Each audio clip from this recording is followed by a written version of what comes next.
Hello friends, welcome back to my channel. This is Ashish here. Hope you all are doing good and staying healthy. यार आज का video मैं इस बारे में बनाना चाहता हूँ, आप लोगों से शेयर करना चाहता हूँ कि यार पैसे की वैल्यू क्या होती है। बेसिकली जब हमारे पास पैसे नहीं होते हैं तो हम सोचते हैं कि यार एक दिन पैसे आएंगे, कुछ करेंगे। पैसे की अहमियत हम सोचते हैं कि पैसे आने से हम ये सारी चीज़ें कर सकते हैं, अपनी ख्वाहिशें पूरी कर सकते हैं, अपने रिक्वायरमेंट्स पूरी कर सकते हैं या जो खरीदना है वो खरीद सकते हैं। पर जब पैसे आ जाते हैं ना तब हम सोचते हैं कि यार इन पैसों को हम खर्चा नहीं करते। बेसिकली खर्चा होते नहीं है तो हमारा ये सपना बन जाता है कि बहुत सारे पैसे कमाने हैं। उस जर्नी में जब हम ये सोचते हैं कि कैसे पैसे कमाने हैं, ये जर्नी कंप्लीट करते करते बहुत सारे साल निकल जाते हैं।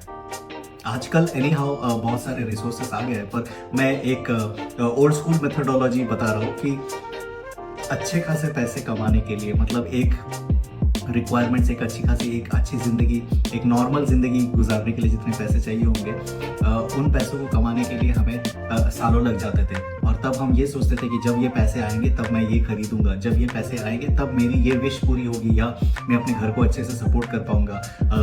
तो ये सारी चीज़ें हमारे दिमाग में चलती रहती थी। पर जब एक्चुअली जब पैसे आ जाते हैं तब क्या होता है?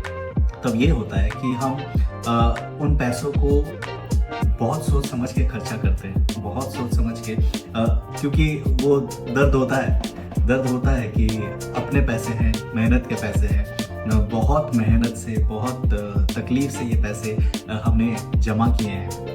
और इनको जब खर्च करने की बारी आती है तो इन्हें हम बहुत सोच समझ के खर्च करते हैं। मतलब जहाँ रिस्पॉन्सिबिलिटी आती है, जहाँ किसी को मदद करने की बात आती है, तब हम खर्च करते हैं।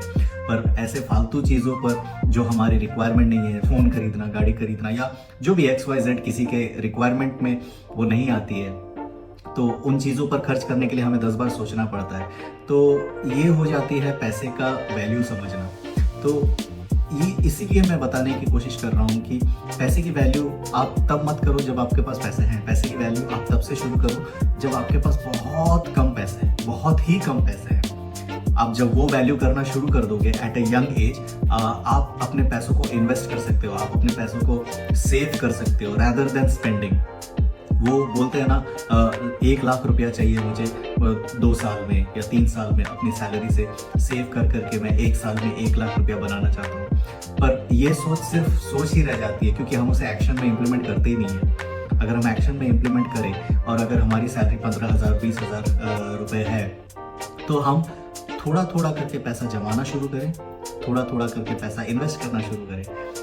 और वो इन्वेस्टमेंट भी ऐसी होनी चाहिए कि जिस पर हम खुद स्टडी करें, खुद को अच्छा लगे कि हाँ okay fine, we are confident about कि हाँ मैं इस चीज़ में इन्वेस्ट कर सकता हूँ। तो स्लोली आप देखेंगे कि 1 साल या 1.5 साल में आपके पास वो वैल्यू जो आपने देखा था कि 1 लाख रुपया at the end of the year मेरे पास होना चाहिए, वो हो जाएगा। तो why to wait for 5 years 6 years ये सोचने के लिए कि मैं 1 लाख 2 लाख 4 लाख XYZ जो भी अमाउंट आपके दिमाग में है वो मैं सेव करूँ। एंड वाई नॉट, जब इनिशियल स्टेज में मैं नौकरी ज्वाइन करता हूँ तो छोटी छोटी सेविंग्स, छोटी छोटी इन्वेस्टमेंट, ये सारे करके at least I can make my money work for me. तो ये एक छोटा सा लेसन है जो मैंने सीखा है after a long period of time. और बहुत खर्चे किए, बहुत ऐश किया, बहुत घूमा फिरा, जो करना था किया, कि कोई रोक टोक नहीं थी। पर आज की डेट में ये सोच सकते हैं कि अगर उस टाइम में मैंने सेव कर लिया होता, उस टाइम में मैंने इन्वेस्ट कर लिया होता तो I would have been in a different league all together. पर कोई नहीं, जब भी दिमाग खुले तब भी सवेरा बोल सकते हैं उसे। But yes, seriously on a serious note, अपने पैसों को ज़्यादा सेव करने की, अपने पैसों को सेव करने से पहले अपने पैसों को इन्वेस्ट कीजिए, अपने पैसों को इमरजेंसी फंड्स में रखिए, ताकि जब ज़रूरत पड़े तो आप खुद का स्टैंड ले पाए और दूसरों के सामने हाथ फैलाना ना पड़े या ये सोचना ना पड़े कि यार मैं कैसे पैसे मांगूंगा। क्योंकि एक मिडिल क्लास फैमिली की प्रॉब्लम ये होती है कि हमें पैसे मांगने नहीं आते हैं और हमें बहुत शर्मिंदगी होती है पैसे मांगने के लिए। तो उस जगह पे खड़ा होना ही क्यों, जब मैं अपने पैसों से, अपने बलबूते से अपने इनकम को सेव भी कर सकता हूँ और इन्वेस्ट भी कर सकता हूँ। मुझे कल को किसी के सामने हाथ फैलाने की ज़रूरत नहीं रहेगी या दोस्तों से पैसे मांगने की ज़रूरत, क्योंकि एक बार ये हैबिट डेवलप हो जाता है ना, तो ये रोलिंग चलता रहता है कि यार इस दोस्त से पैसे ले लिए, इस फैमिली मेम्बर से पैसे ले लिए, यहाँ का पैसा वहाँ दे दिया, वहाँ का पैसा बोल दिया कि ओके अगले महीने दे देंगे। तो ये सारी टेंशन्स रहती है दिमाग में। तो इन सारी चीज़ों को अवॉइड करते हुए जितना है उतने में ही खर्च करेंगे, उतने में ही सेव करेंगे और उतने में ही इन्वेस्ट करेंगे। स्लोली करेंगे, पर हाँ एवरीथिंग टेक्स टाइम। हर चीज़ जल्दी नहीं मिलती है लाइफ में, और अगर जल्दी मिल भी जाती है तो सतर्क रहे, सावधान रहे कि वो जल्दी चला भी जाएगा। तो मेहनत का पैसा है, मेहनत का कमाई है, इसको प्रॉपर्ली सेव करें, इसको प्रॉपर्ली इन्वेस्ट करें।